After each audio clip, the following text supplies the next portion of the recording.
Up here, in the red, our Terran player. He is... Hyperdub. Ooh, Hyperdub. It's really one of the coolest IDs I've ever seen. Yeah, it's such a ballin' ID. Yeah. Down here we have... San in Korean actually means mountain. That's right. I actually told you that last season. I knew that a long time ago. Sure you did. I did. Now, I want to mention something about Hyperdub and his ID. There's a lot of different ways you can get a good ID, right? You can do the dictionary method like Tasteless did. That's actually how I got my ID. I flipped open a dictionary, Hyperdub, pointed to a word, and I got Tasteless. Hyperdub is more the Artosis way, where you're like, I need a really cool ID, and you think of it. And then there's other ways, like what Fruit Dealer does, where you just show a general disdain for the rules of naming yourself, and you name yourself something that's ridiculously funny. And it just, after saying it a few times, like, wow, that ID is amazing. So those are the ways you can get a good ID. A little tip for everyone out there. You know the story about Nalra? When I met him, I assumed that because he played Protoss and the Nexus looks like a pyramid, I thought he named himself after the Egyptian sun god Ra, and I'm like, oh, that's genius. So then, it's Nala. I'm having some beers with him, and he goes, what? He goes, no, I just made it because I just typed in 2 random letters. He's like, what? Oh my God! He's like, that's genius. I'm actually going to start. I'm going to start telling people this. Nala means flying. Well, he told me actually he had no idea that that this. He actually wants. He doesn't know anything about the god. He didn't know anything about the Egyptian sun god. He's like, all right, I got to change the meaning of my name now. You're welcome, Nalra.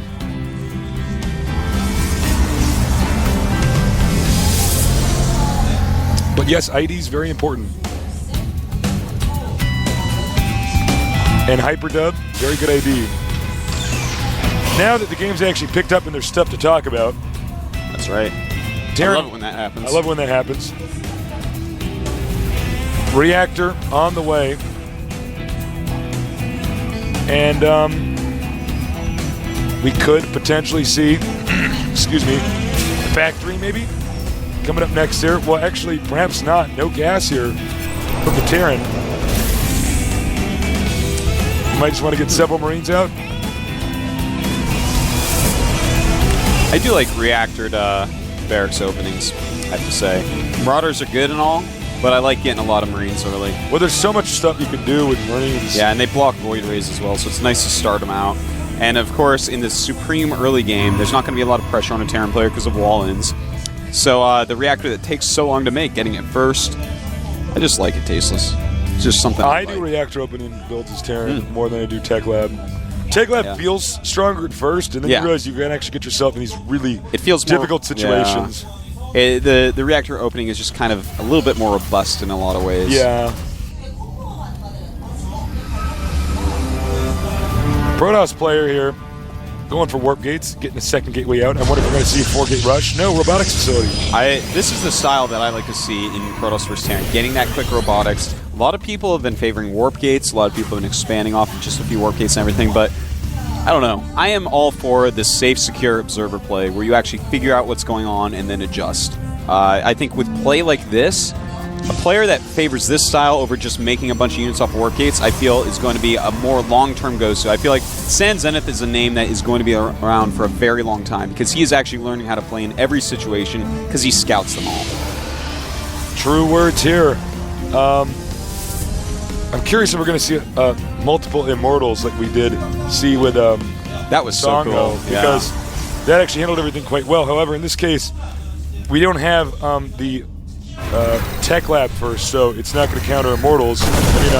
Marauders. Rather. Yeah, I think what's likely is he'll scout with the Observer and then figure out, okay, do I expand here? Do I make Immortals? Do I make Colossi? What do I need to do? But definitely going for less sentries than we have seen Songho do. That's very true.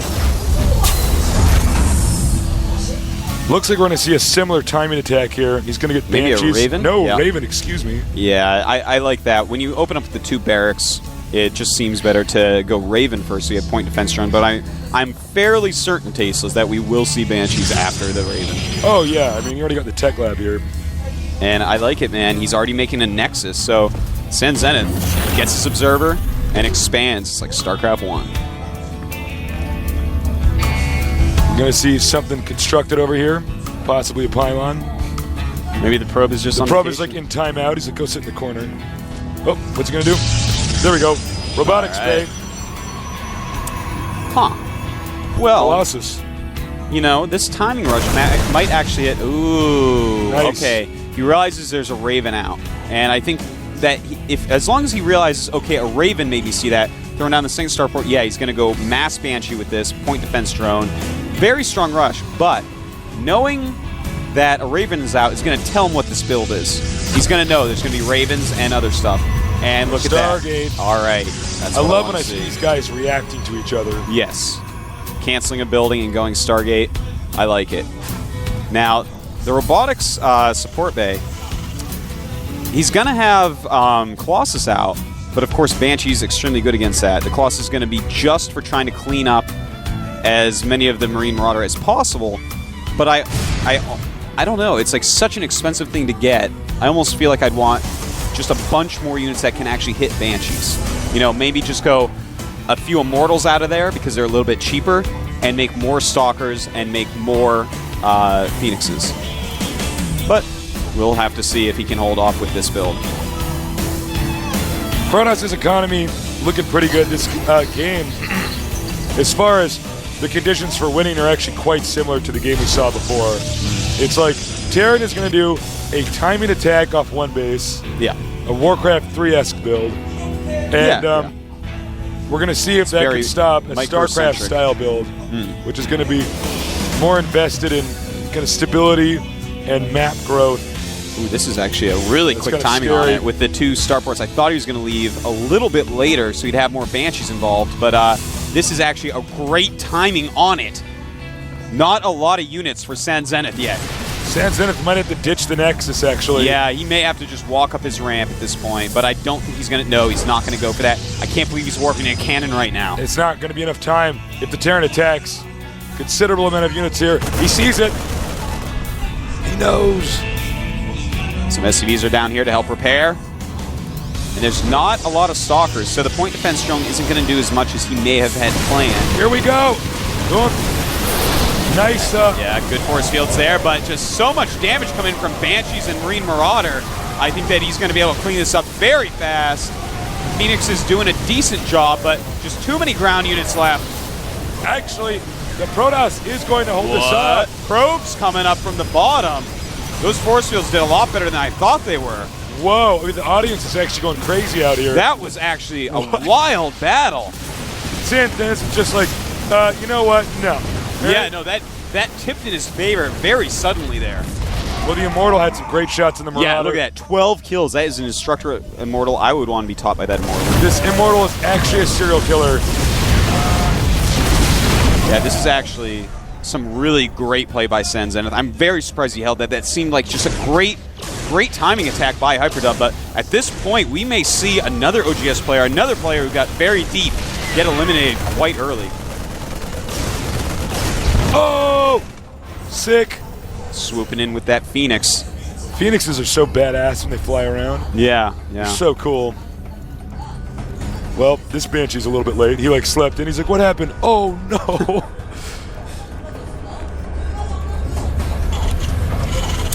Hyperdub deciding to expand. Okay, well, he realizes he's not going to be able to win with another all-in.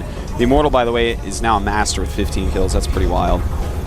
But I definitely do like what San Zenith is doing. I love seeing Immortals being made right now. Making Immortals, making Phoenixes, and he's just scouted exactly what's going on. Ooh, getting the other tech structure. He likes to get every tech, man. Every tech against Hyperdub. I want to see a mothership. Yeah, that'd be pretty cool. I want a mothership. It's not going to happen, though. I'm like the guys on the forums. Like, can I have everything I want? Can I just have everything I want? No. That is physically impossible. It's like, but I want everything I want. No. Yeah.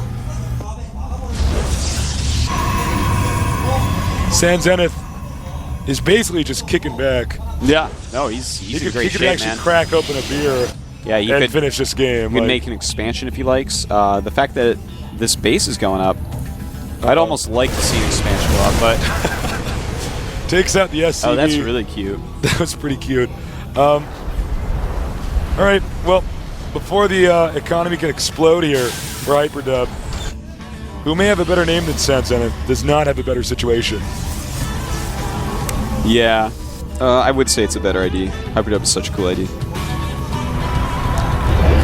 Nice harassment here. Nice. Not a ton of anti-air out for Hyperdub yet. Bringing in, oh yeah, he actually has a lot of Vikings. Considerable amount of Vikings. Yeah. Gonna take out some Phoenixes. That's all right though. Turn the economy as best he can.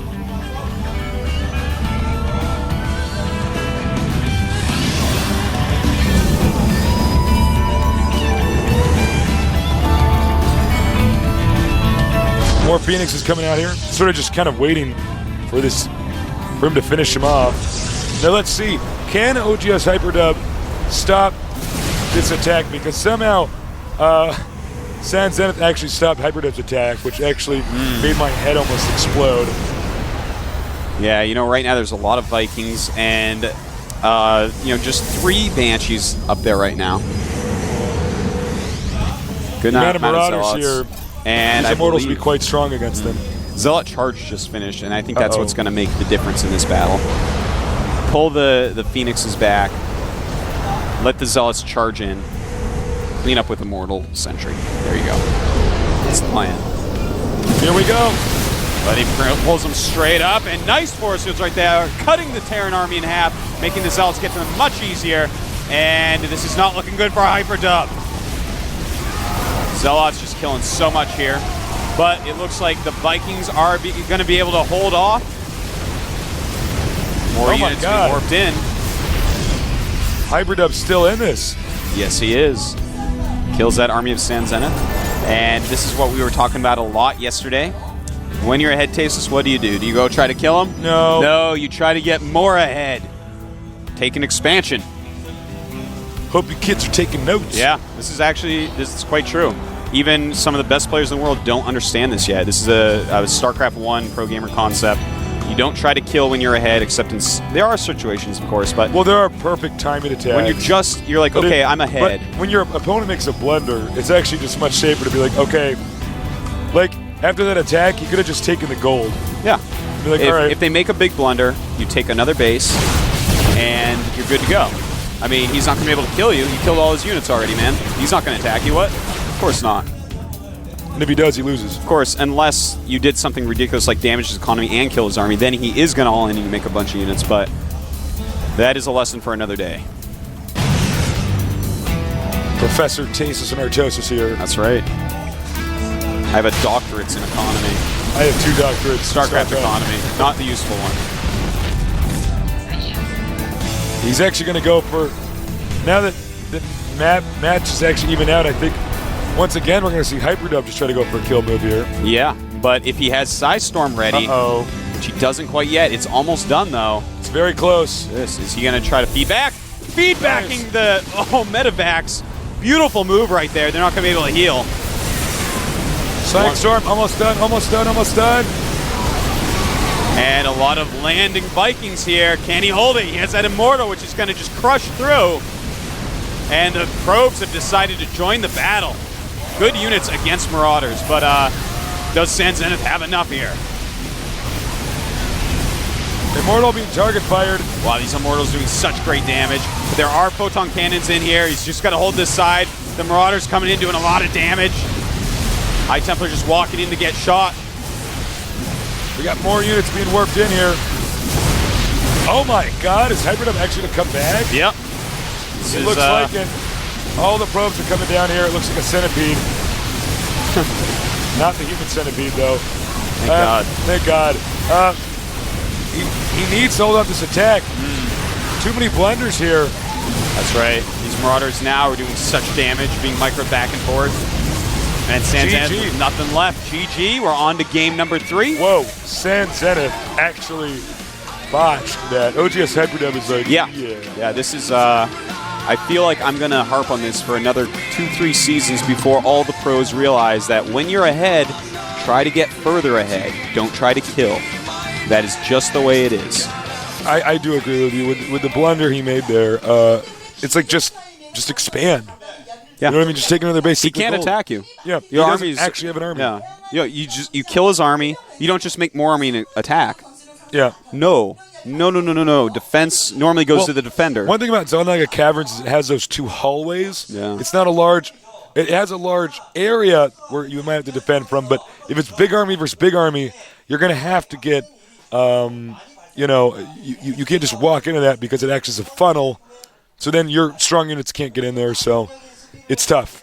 Yeah. In late game like that. Yeah. In early game, if you're both rushing each other, one guy's like trying to make cannons or spine crawlers to defend, then attacking like that is good. Well, with that said, the next map, Scrap Station, I think this is really going to favor the Banshee style of Hyperdub. Yeah, I think so. I think it's going to be a really hard map for Sen Zenith. He really threw that game away. He should have taken the series 2-0 quite easily, but he's got to learn at some point that what are you going to do? You have to get further ahead instead of just try to kill your opponent. Yeah. Hard lesson, man. Hard lesson. Such is life. Well, we are going to go to game number 3 momentarily here. Special thanks to our sponsors at Sony Ericsson. We love you guys. Thank you, Blizzard, for making such a great game. Check out our premium service. Obviously, you might be watching this live, but I encourage your friends to get the premium service. It's pretty cheap for the amount of hours of Tasteless and Artosis casting. That's it. Also, there's StarCraft 2 games in there. Yeah, that game's it's not good. just us. So not just us. Pretty awesome. If it was just us, it'd still be worth it, of course. I know. We could just sit here and talk like this forever. Let's get ready for game number 3. The countdown has started. We are ready. Let's go. In a moment. Let's go.